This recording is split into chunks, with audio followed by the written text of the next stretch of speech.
إن الحمد لله نحمده ونستعينه ونستغفره ونعوذ بالله من شرور أنفسنا وسيئات أعمالنا. من يهده الله فلا مضل له ومن يضلل فلا هادي له، وأشهد أن لا إله إلا الله وحده لا شريك له، وأشهد أن محمدًا عبده ورسوله. يا أيها الذين آمنوا اتقوا الله حق تقاته ولا تموتن إلا وأنتم مسلمون. يا أيها الناس اتقوا ربكم الذي خلقكم من نفس واحدة وخلق منها زوجها وبث منهما رجالا كثيرا ونساء، واتقوا الله الذي تساءلون به والأرحام إن الله كان عليكم رقيبا. يا أيها الذين آمنوا اتقوا الله وقولوا قولا سديدا يصلح لكم أعمالكم ويغفر لكم ذنوبكم، ومن يطع الله ورسوله فقد فاز فوزا عظيما. أما بعد، فإن أصدق الحديث كتاب الله، وخير الهدي هدي محمد صلى الله عليه وسلم، وشر الأمور محدثاتها، وكل محدثة بدعة، وكل بدعة ضلالة، وكل ضلالة في النار. نتابع ونواصل هذه الدروس في قراءة القرآن الكريم وتفسيره باللغة الفرنسية. Nous continuons ces cours par la grâce d'Allah Ta'ala et sa permission dans la lecture du Coran de Sourate Ali Imran et son explication avec les règles essentielles à en tirer en langue française. Nous en sommes au verset 61 de Sourate Ali Imran. أعوذ بالله من الشيطان الرجيم. فمن حاجك فيه من بعد ما جاءك من العلم فقل تعالوا ندع أبناءنا وأبناءكم ونساءنا ونساءكم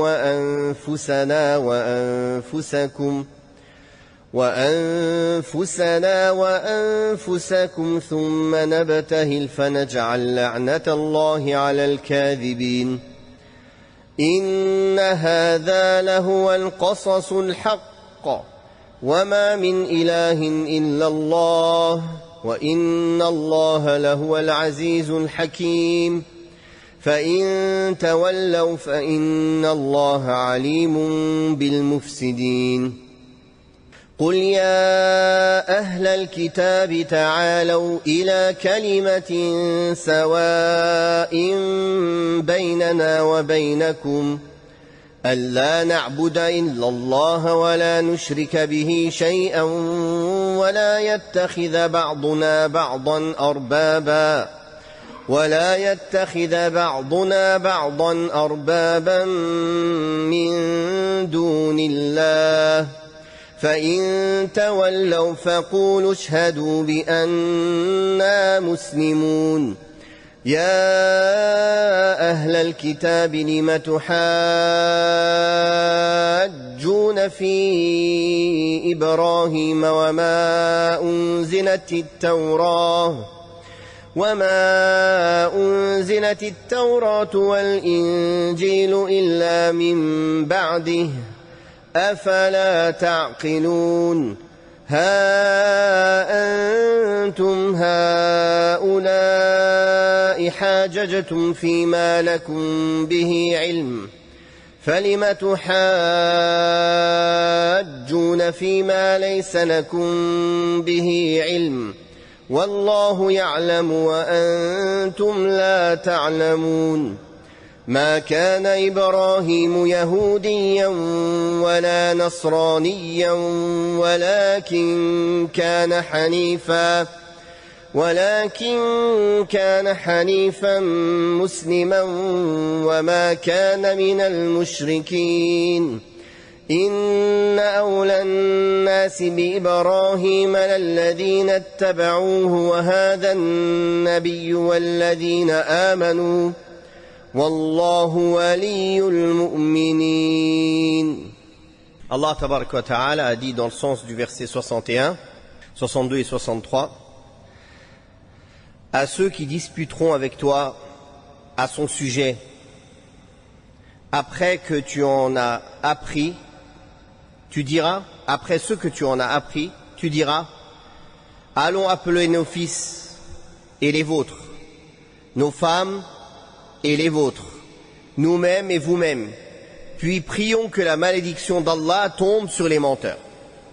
Tel est le récit véridique, il n'y a point d'autre divinité digne d'adoration sauf Allah, et Allah est lui le Tout-Puissant, le Sage.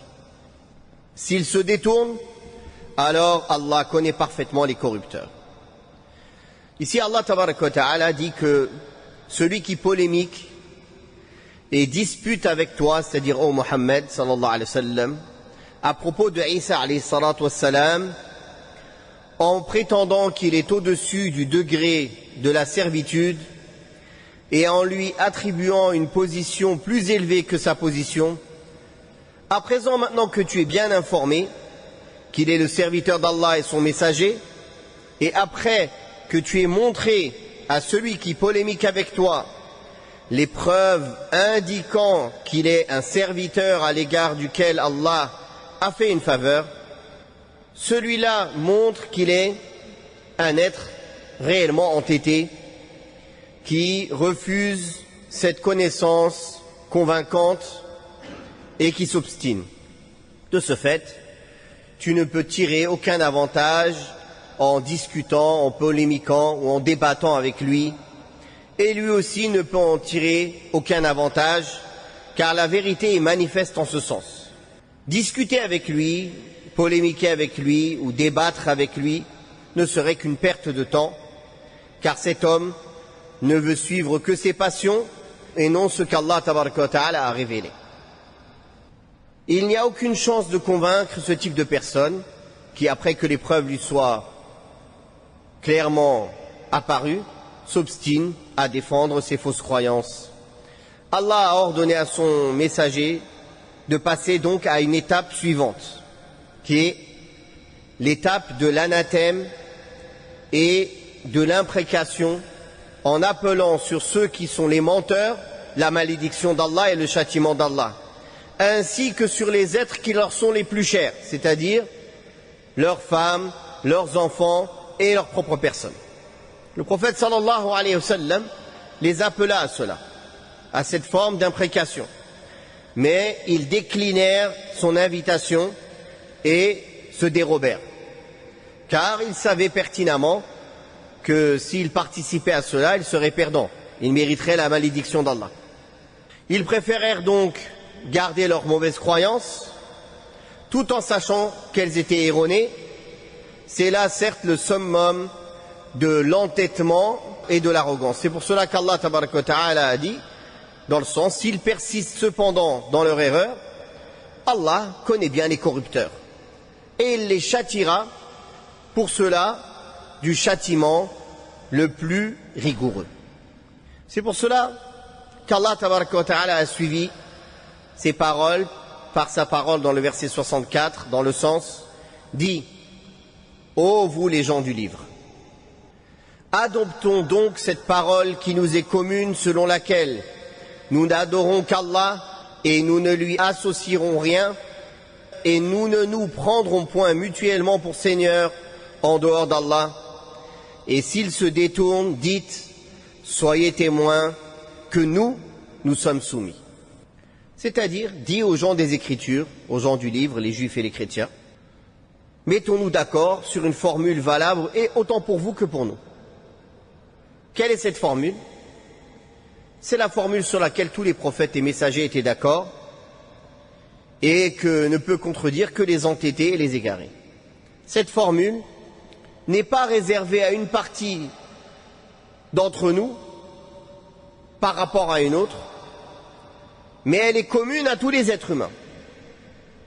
Il s'agit là de la justice dans les propos et une manière courtoise dans la manière de débattre. Il expliqua ensuite cela par sa parole, à savoir de n'adopter qu'Allah seul comme Dieu et de ne rien lui associer. Donc la formule sur laquelle on peut tous se mettre d'accord, c'est qu'on adore Allah exclusivement, sans lui donner d'associé. Et nous le distinguons par notre amour, notre crainte, notre espérance, sans lui associer ni un prophète, ni un ange, ni un saint, ni un démon, ni un djinn, ni une idole, ni des arbres, ni des animaux, ni des minéraux, ni quoi que ce soit. Et de ne pas nous prendre aussi les uns les autres comme maîtres et seigneurs en dehors d'Allah. C'est-à-dire comme eux ils faisaient, ils prenaient leurs prêtres et leurs rabbins en seigneurs en dehors d'Allah. Quand leurs rabbins et leurs prêtres leur disaient « ceci est halal », et eux ils savaient profondément que c'était haram, ils savaient que dans les Écritures c'était haram, mais ils obéissaient à leurs prêtres et leurs rabbins qui disaient c'est halal. Ou quand ils rendaient haram une chose qu'Allah a rendue halal, tout en sachant pertinemment qu'Allah le rend halal et que ses prêtres et ses rabbins ils le rendent du haram, et eux ils ont dit c'est haram. Ils les ont pris en divinité en dehors d'Allah. C'est pour cela, l'obéissance absolue ne doit être consacrée qu'à Allah et à ses messagers. Nous ne devons obéir à personne parmi les créatures lorsqu'il y a lieu de désobéir au Créateur subhanahu wa ta'ala, car ce serait attribuer aux créatures une place au-dessus de laquelle ils sont, et si on leur obéit de la même manière que les juifs et les chrétiens obéissent à leurs prêtres et à leurs rabbins en rendant halal le haram et haram le halal, tout en sachant pertinemment que c'est contradictoire à ce qu'Allah a révélé, alors on les aura pris en Dieu en dehors d'Allah et en divinité en dehors d'Allah et en seigneur législateur en dehors d'Allah. Comme Allah Ta'ala a dit dans le Coran qu'ils ont pris اتخذوا أحبارهم ورهبانهم أربابا من دون الله والمسيح ابن مريم. Ils ont pris leurs prêtres et leurs rabbins en seigneurs en dehors d'Allah, ainsi que Isa, le Messie, fils de Maryam. Ainsi que le Messie, fils de Maryam, alayhi salatu wassalam. Donc, voilà un accord sur lequel on peut partir.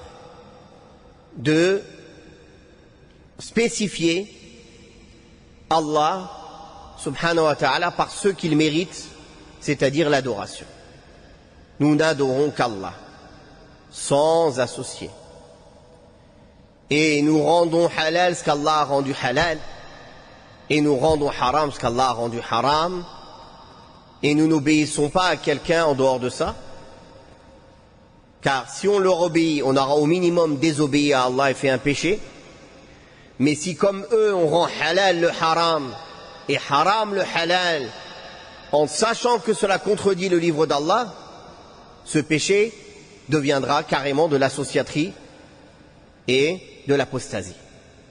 Donc si les gens des livres et des écritures ou autres qui sont invités à faire cela, à se mettre d'accord sur une formule commune, la formule avec laquelle tous les prophètes et messagers sont venus, la ilaha illallah, et ils y répondent favorablement, ils seront comme vous, ayant les mêmes droits que vous, ayant les mêmes devoirs que vous, mais s'ils refusent de le faire, ils prouvent qu'ils sont des gens entêtés, qui préfèrent suivre leur passion et tout Satan parmi les hommes et les djinns.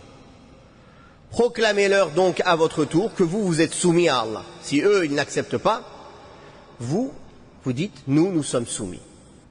L'avantage en cela est que si vous leur dites cela, alors que vous avez la science certaine, cela donnera plus de consistance à votre argument contre eux. En outre, si vous vous soumettez à Allah et vous ajoutez foi au message du prophète, Allah n'attachera aucune importance au refus des autres de se soumettre en raison de leur impureté et de la corruption de leur fort intérieur. Allah tabaraka wa ta'ala a dit dans Surat Al-Isra, verset 107, قُلْ آمِنُوا بِهِ أَوْ لَا تُؤْمِنُوا إِنَّ الَّذِينَ أُوتُوا الْعِلْمَ مِنْ قَبْلِهِ إِذَا يُتْلَى عَلَيْهِمْ يَخِرُّونَ لِلْأَذْقَانِ سُجَّدًا. dis-leur, croyez-y ou n'y croyez pas.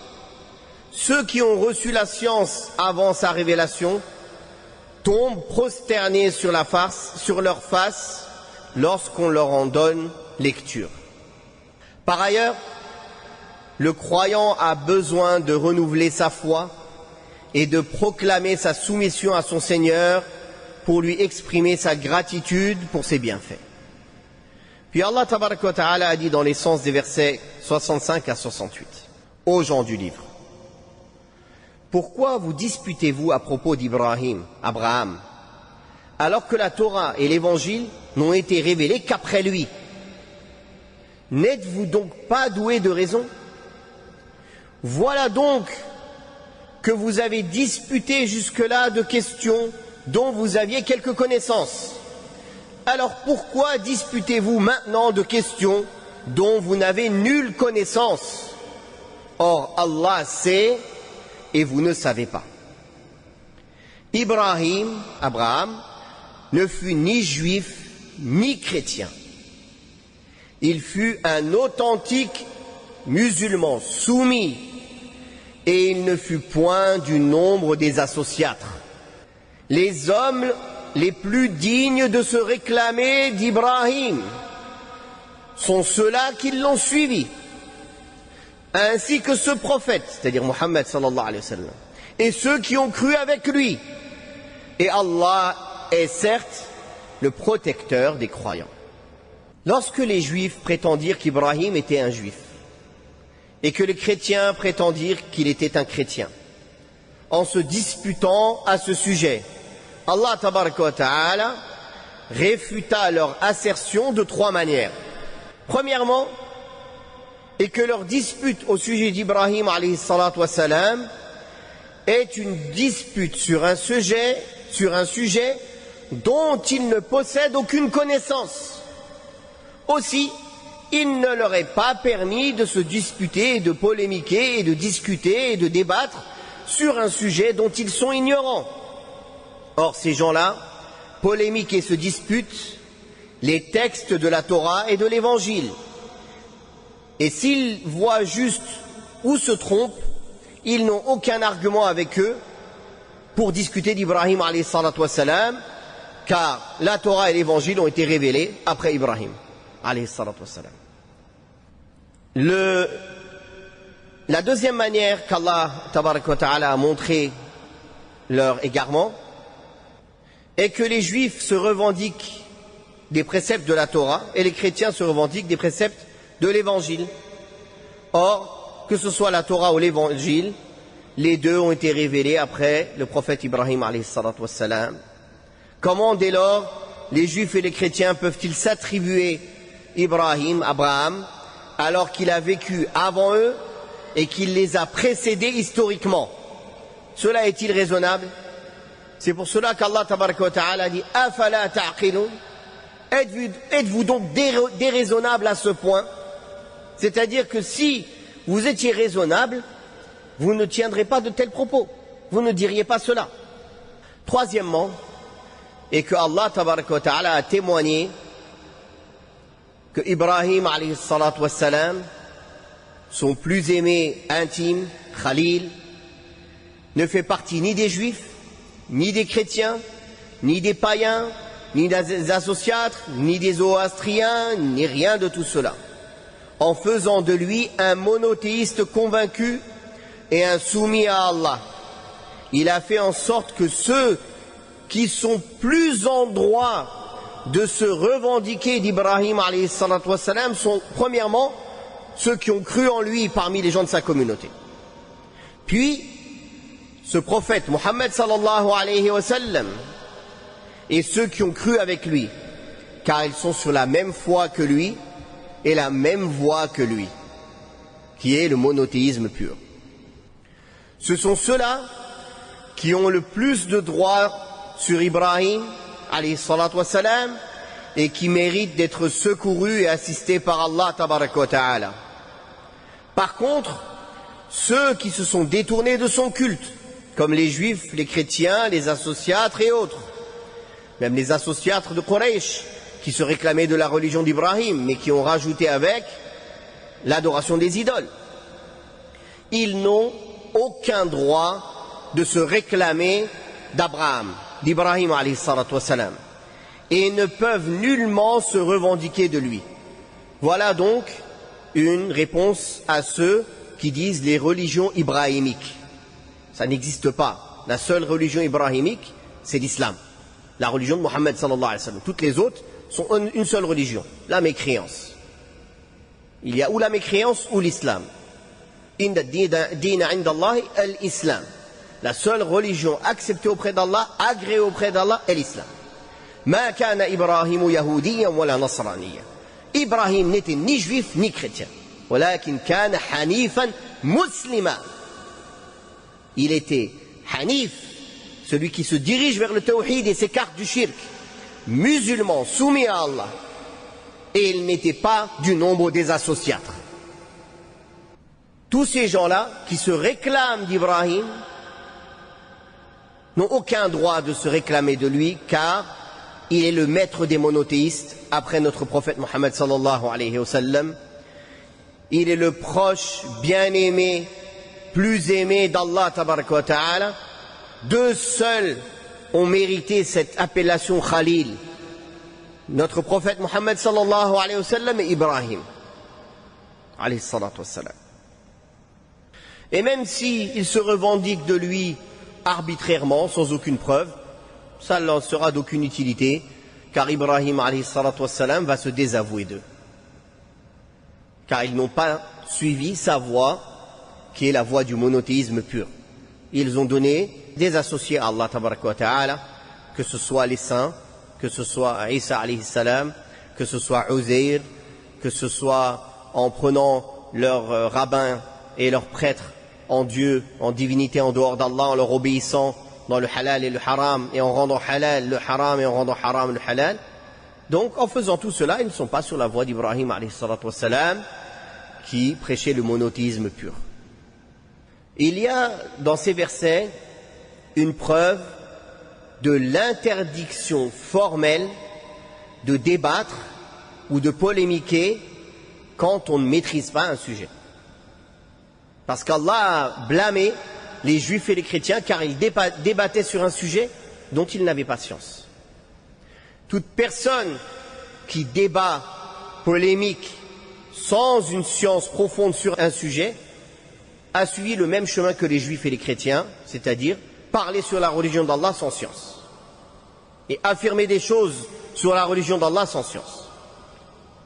C'est pour cela que pour les débats, ce n'est pas tout le monde qui est adapté et approprié ou autorisé même à faire des débats. Beaucoup de musulmans, ils se basent sur la fougue, la jalousie pour la religion, par exemple parce qu'ils voient des athées ou des juifs ou des chrétiens qui critiquent l'islam, et ils rentrent en débat avec eux. Ou alors, ils voient des innovateurs qui viennent avec des innovations, des mauvaises croyances, des mauvaises pratiques en islam, et ils débattent avec eux. Mais ils débattent sur quelle base, en fait? Est-ce qu'ils ont les outils pour débattre? Est-ce qu'ils connaissent profondément ces points sur lesquels ils vont débattre avec eux? Est-ce qu'ils connaissent déjà correctement les croyances et les pratiques correctes de l'islam, ainsi que leurs égarements et comment y répondre? Parce que s'ils s'engagent dans un débat, il se peut qu'à cause de son manquement à lui, la personne qui est dans le faux gagne le débat. Non pas parce qu'il est dans la vérité, tout simplement parce que celui qui est dans la vérité n'est pas armé, ne s'est pas armé de la vérité, de science, pour pouvoir débattre correctement. Et voilà pourquoi, dans les différents textes de croyance des pieux prédécesseurs, on voit parmi les points qu'ils citent de la croyance du musulman, on ne débat pas sur les sujets de la religion, sur les sujets de la foi. C'est-à-dire, on y croit, point à la ligne, on ne débat pas. C'est pas avec le débat qu'on trouve la vérité, c'est avec l'apprentissage. Car c'est un héritage. La science et la foi et la pratique ne s'apprend pas dans le débat. Elle s'apprend par l'écoute, en prenant le flambeau qui a été transmis depuis le temps du prophète sallallahu alayhi wa sallam jusqu'à aujourd'hui. En récupérant ce flambeau. Car la science est un héritage. Le prophète sallallahu alayhi wa sallam a dit Al-ulama'u warathatul anbiya. Les savants sont les héritiers des prophètes. Et les prophètes n'ont pas laissé un héritage, ni dirham, ni dinar, ni bien matériel, ni terre, ni rien. Ils ont laissé la science. Ils ont laissé la science révélée. Cette science révélée, elle est transmise depuis le temps du prophète sallallahu alayhi wa sallam à ses disciples, qui sont les sahaba. Les sahaba, radiyallahu anhum, à leurs disciples, qui sont les tabi'in. Les tabi'in à leurs disciples. Les tabi'in à leurs disciples. De cheikh à son élève, de cheikh à ses élèves, de cheikh à ses élèves, jusqu'à aujourd'hui. Jusqu'à aujourd'hui, les étudiants en sciences vont prendre la science chez les héritiers des prophètes qui ont eux-mêmes hérité cette science auprès de leur chouyour, et ce lien est ininterrompu jusqu'au prophète sallallahu alayhi wa sallam. Et eux, à leur tour, après, ils transmettent. C'est un point essentiel. La polémique ne peut amener que le doute, surtout pour celui qui ne maîtrise pas. Par contre, celui qui maîtrise un sujet, et avec des conditions bien précises, s'il y a un intérêt plus grand pour les musulmans, alors il se peut qu'il fasse un débat avec un égaré. Mais pas à chaque fois. Parfois, si ça peut faire connaître une personne égarée inutilement, alors qu'elle n'est pas très connue, ce n'est pas la peine de débattre avec lui, de le faire connaître. Vaut mieux l'ignorer et enseigner les bonnes croyances et répondre à ses égarements de manière générale. C'est-à-dire donner les armes aux musulmans de comprendre ses égarements sans citer cette personne. Pour pas que les gens aient la curiosité d'aller savoir c'est qui et aller l'écouter. Parce que c'est comme ça les gens. Les gens, tu lui dis, cette personne a dit ça, ah d'accord, en fait ils retiennent pas. L'objectif c'est de mettre en garde, c'est quoi? C'est de ne pas l'écouter. Ils font le contraire. Ah il l'a dit, d'accord, je vais voir. Mais subhanallah, pourquoi je vous ai mis en garde en fait? Pour pas aller l'écouter. Pas pour faire le contraire, pas pour aller l'écouter. Aujourd'hui c'est ça. Les gens veulent d'eux-mêmes vérifier. Ils croient qu'ils sont... ils ont un jugement plus affûté que les personnes de science qui leur ont dit de ne pas faire ci ou de faire ça. Il veut se faire son propre jugement sur chaque point. D'accord. Si tu t'égares, viens pas pleurer. Car on ne pourra pas t'aider. Tant que tu n'as pas compris comment ça fonctionne, si tu choisis d'agir de cette manière, ne pleure pas si tu t'égares. Tu ne peux que t'égarer. Tu ne pourras pas être guidé. Si tu ne prends que ton propre jugement sur toute chose, alors que tu n'as pas les outils pour avoir un jugement sur toute chose, après ne commence pas à venir pleurer de « oui mais j'ai des doutes, oui mais j'ai écouté d'autres choses, oui mais qui t'a dit d'aller écouter? Tu as une seule vie. » Les savants parmi les suiveurs des sahaba, pas les gens du commun, déjà c'était les meilleures époques où la sunna était apparente, où les gens de science étaient nombreux. Et les savants parmi eux, quand un innovateur il lui lisait du Coran, il se bouchait les oreilles. Il dit, mais il te lit du Coran?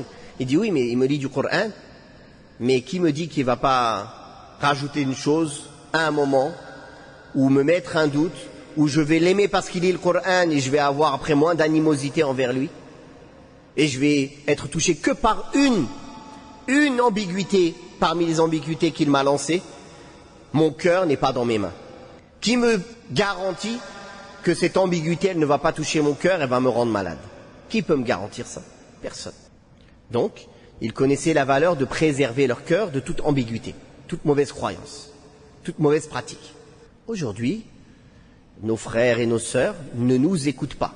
On leur dit 1000 fois, 100 000 fois, 1 million de fois, 10 millions de fois, n'allez pas écouter n'importe qui sur les réseaux sociaux.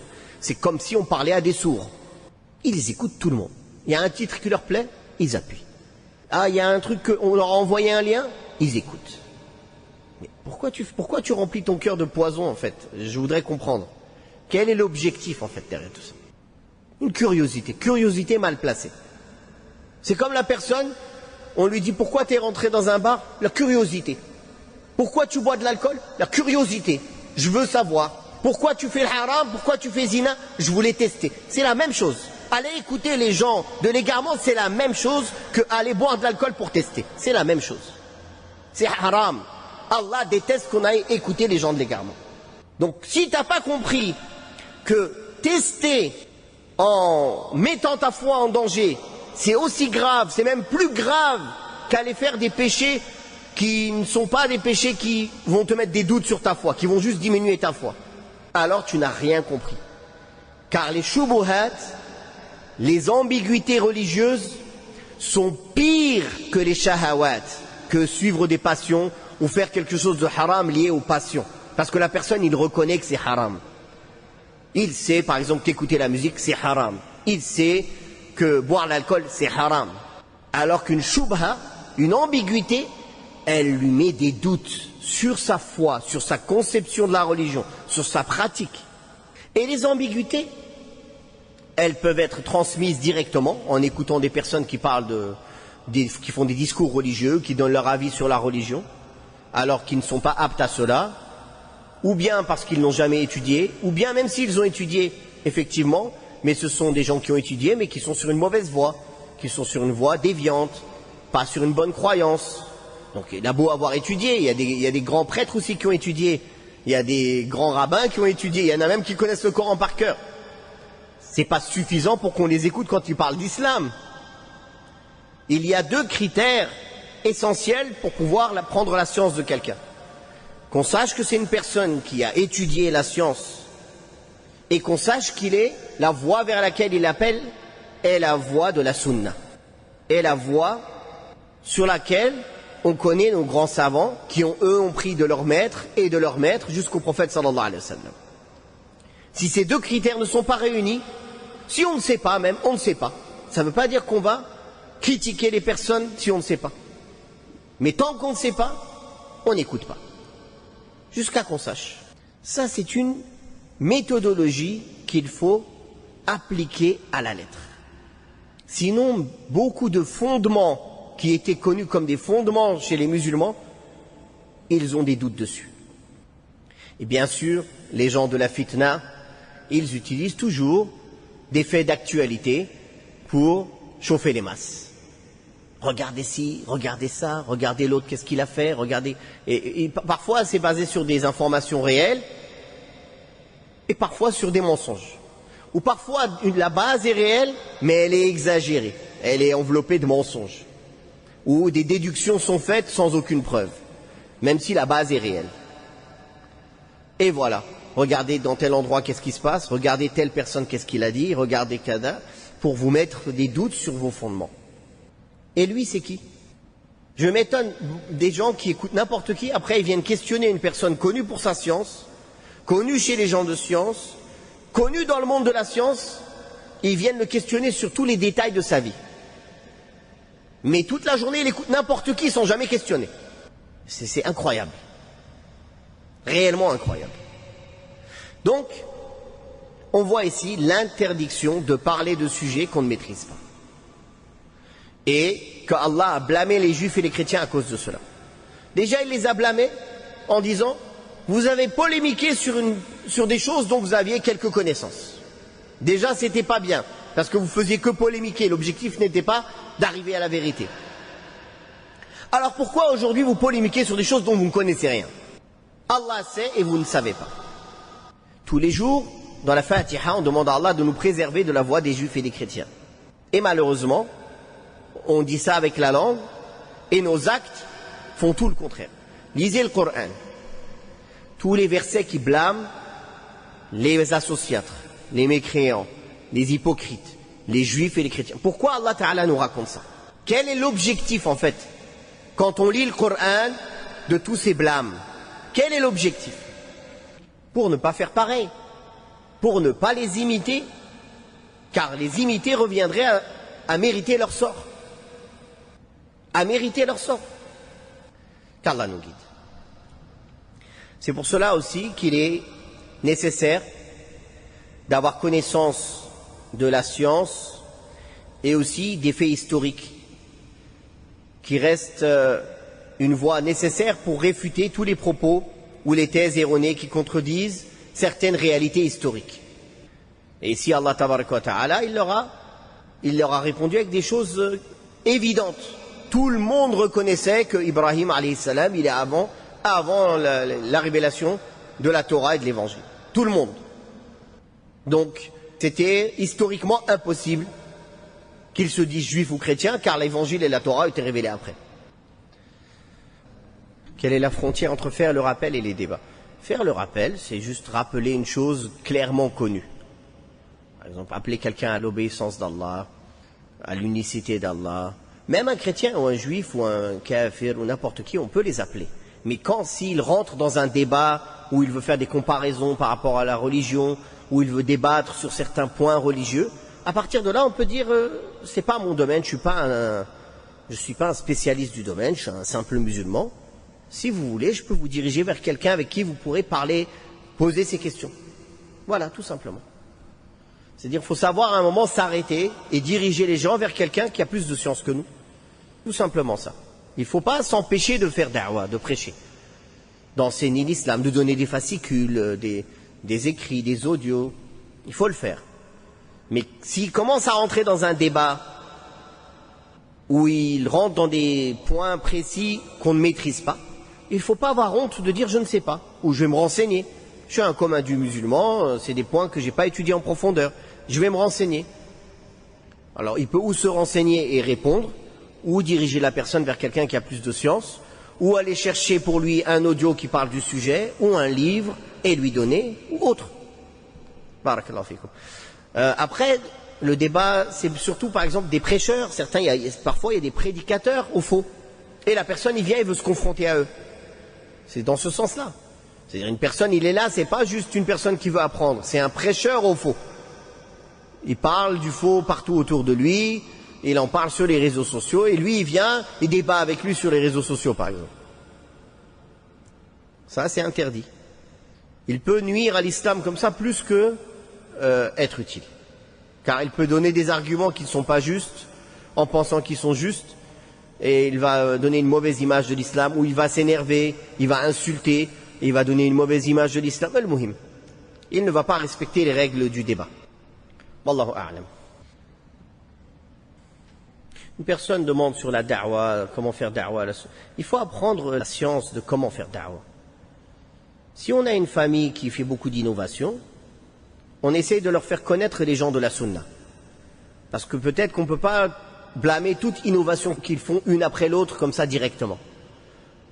Mais les plus grandes ou les plus graves, où on peut essayer de leur faire connaître les gens de science de la sunna, leur faire aimer ces gens-là en écoutant des cours à eux, etc. Peu à peu, quand ils vont écouter ces gens-là, leur faire écouter les passages où ils expliquent pourquoi cette chose est une innovation. Parce que s'ils ne connaissent pas la valeur d'une personne de science, pour lui c'est juste un nom comme ça.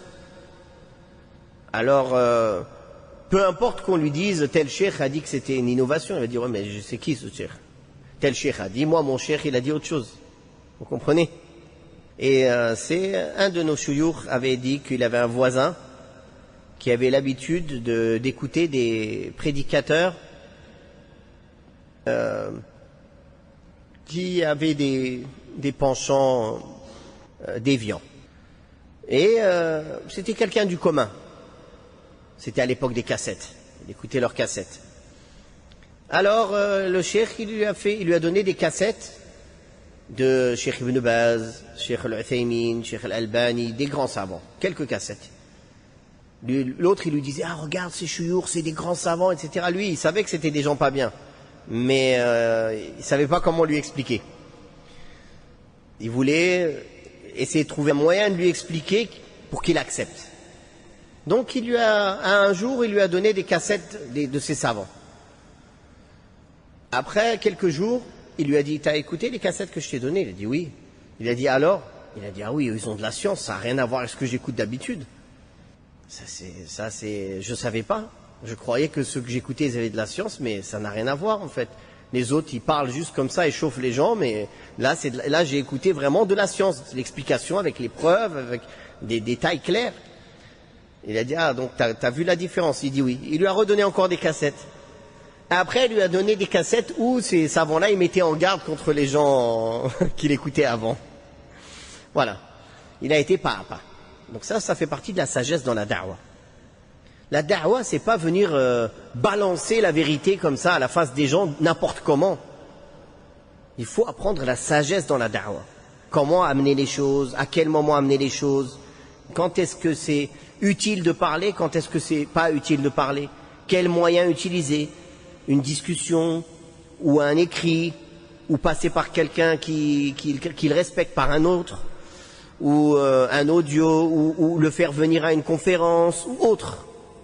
Ou un jour on a invité un cheikh, on l'invite avec nous, et on pose des questions au cheikh devant lui pour que le cheikh réponde. Voilà, il faut chercher plusieurs moyens de faire da'wa subtil pour essayer de gagner le cœur des gens et qu'ils aient le cœur ouvert à écouter la vérité. À écouter la vérité. Et il faut aussi savoir utiliser la douceur, le service, les bonnes paroles.